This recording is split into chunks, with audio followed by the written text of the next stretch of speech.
Yo, what is up guys? Welcome back to our channel. So, pag-uusapan natin ngayong araw is itong roadmap ng Chaos World this 2026, no?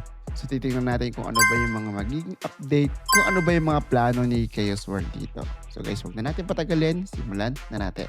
So, simulan muna natin dito sa PvE content. So, magkakaroon tayo dyan ng new dungeons, new bosses, and syempre magkakaroon din tayo dyan ng new maps. Since magkakaroon na naman ng new dungeons is another opportunity na naman to para maka-earn tayo ng mga equipments, magpalakas ng characters, and syempre magpa-level na din, no? And about naman sa new boss guys is automatic yan, another content kasi magkakaroon na naman dyan ng magagandang drops ng items, equipments, mga weapons. And about naman sa new maps guys is magkakaroon din sila dito ng additional map. And syempre yung update nila dito about sa PvE content is ipopost nila yan soon, no? So aantayin lang natin yan guys.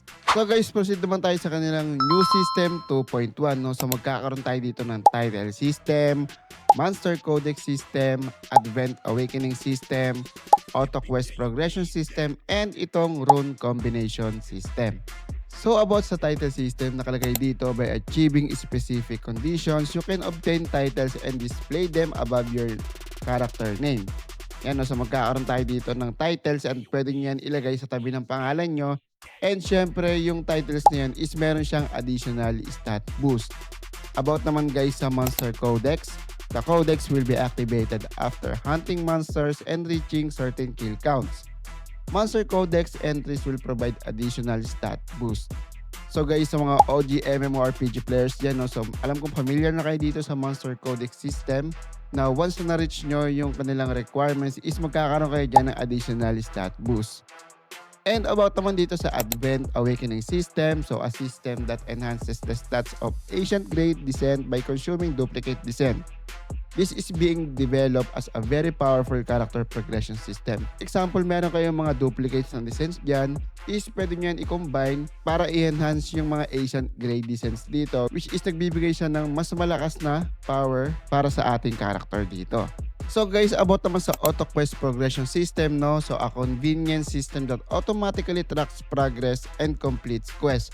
So yan, magkakaroon na din siya ng auto quest feature dito, no? So mas mapapadali yung pag-dailies natin dito, pag-grind natin sa questing kasi mayroon na siyang auto quest progression system. And ito namang rune combination system, so a system that combines runes of the same type and grade to create a higher tier rune. So yan, magkakaroon din sila dito ng rune combination system. So ang sistema na ito guys is magko-combine nyo lang yung runes na same type para sa mas higher tier na rune. So guys, proceed naman tayo dito sa new system 2.2 which is magkakaroon tayo dito ng Advent Appearance Lock System, Costume System, Divine Avenger System, Level Transcendent System, and itong Echoes of Chaos System. Advent Appearance Lock System. So a system that allows players to select and lock the appearance of their descent. So guys, magkakaroon din tayo dito ng sistema which is pwede nyo i-lock yung appearance ng descent na gusto nyo while activating other descent, no? So hindi mababago yung appearance nun. So sa mga masiselan dyan tulad ko guys is kung ano yung natitipuan nyo na appearance is pwede nyo na siya ditong i-lock para hindi na siya magabago. So sa costume system naman tayo, no? So a higher tier appearance system beyond descents, allowing players to purchase and apply costumes to permanently fix their character appearance. So magkakaroon na tayo dyan ng custom system kasi yung sa costume guys is nagdadagdag din yan ng aesthetic dito sa game. So Divine Avenger system naman guys is content for top tier users, a special position elected through voting that allows access to some administrator function. So yan, ayun yung sa Divine Avenger system. So guys, ito namang sa level transcendent system. So a transcendence level system applied after reaching level 100. So guys, baba pa lang yung level ko, no? So sa mga level 100 dyan is magandang i-check out nyo tong level transcendent system kasi mukhang solid to maging update nila dito sa kanilang roadmap. So ito naman guys, Echoes of Chaos system. So a special crafting system or Echoes of Chaos. Items can be combined according to recipes to create new equipment. And guys, finally na nakalagay sa kanilang roadmap this 2026 is itong crafting and community. So new craftable equipment items added, and then magkakaroon na rin sila ng guild system revamp.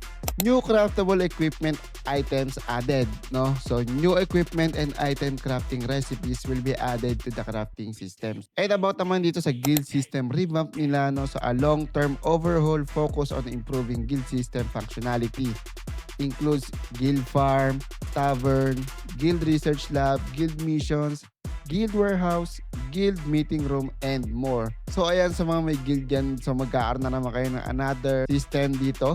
Magkaaroon ng revamp about sa guild. And maraming madadagdag na feature dyan. No? So exciting din tong part na to. No? So ayun na guys. No? So ngayong alam nyo na yung roadmap ni Chaos World ngayong 2026 is marami na naman tayong features na aabangan. So alam ko na excited kayo. Syempre excited din ako dito. No? And I'm hoping na meron kayo natutunan sa video natin ngayong araw. So guys, thank you for watching. As I always say, keep safe. And I see you on the next one.